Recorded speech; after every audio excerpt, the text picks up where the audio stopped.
नमो नमः। जयतु संस्कृतम।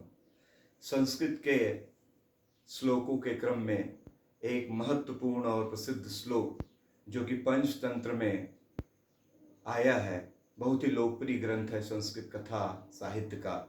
इसके रचयिता है आचार्य विष्णु शर्मा और समसामयिक जीवन में भी ये श्लोक कितना प्रासंगिक है आप देखेंगे।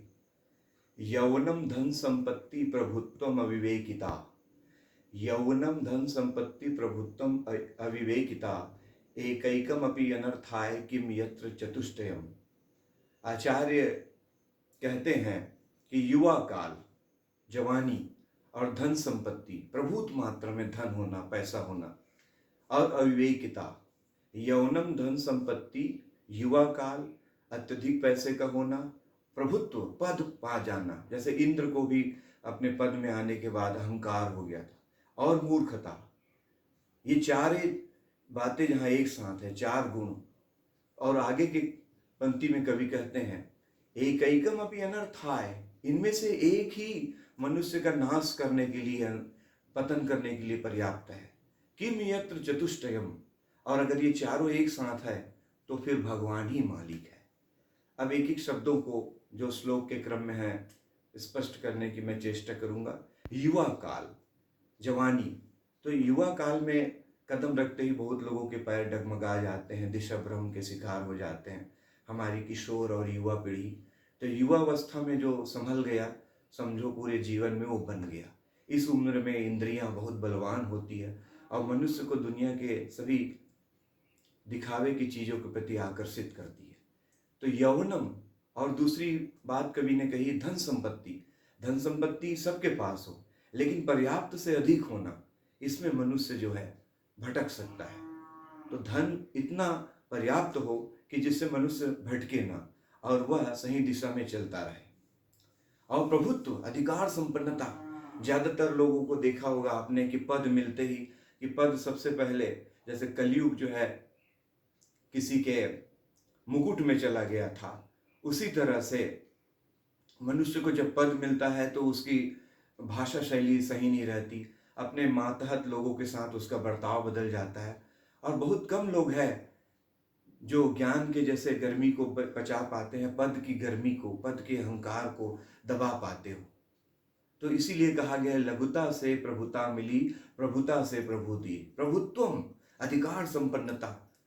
चेयर में आ जाने के बाद मनुष्य कुछ का कुछ करने लग जाता है। अविवेकिता, मूर्खता।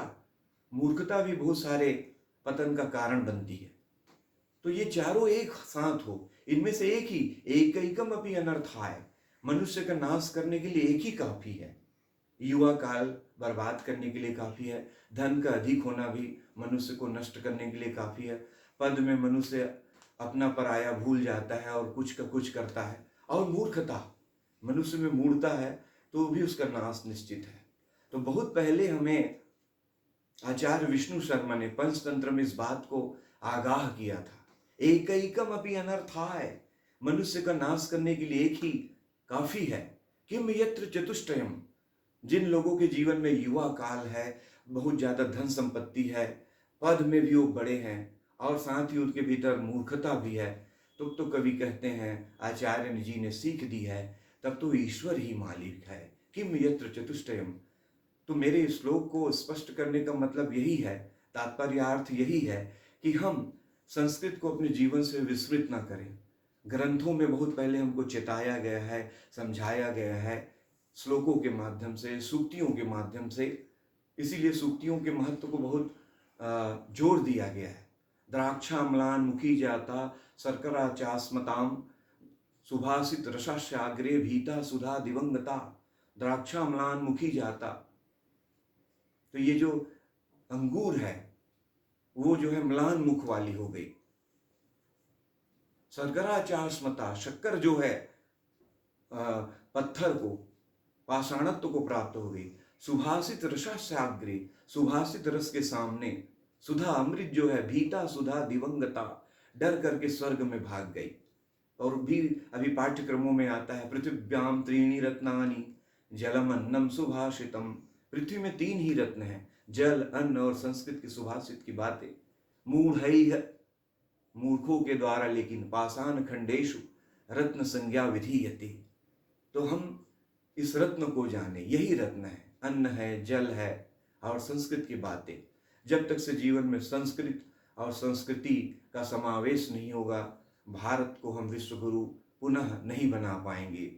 भारत तस्य प्रतिष्ठा द्वे संस्कृतम संस्कृतिस्तथा। भारत की प्रतिष्ठा दो ही बातों से है, दो गुणों से है। संस्कृत की श्रेष्ठ बातें, संस्कृत का महान साहित्य और हमारे देश की महान संस्कृति। इसलिए हम संस्कृत को जाने, संस्कृत भाषा को जाने और उससे संबंधित साहित्य को जाने, तभी हमारी महत्ता है, सत्ता है और विश्व में हमारी प्रतिष्ठा है।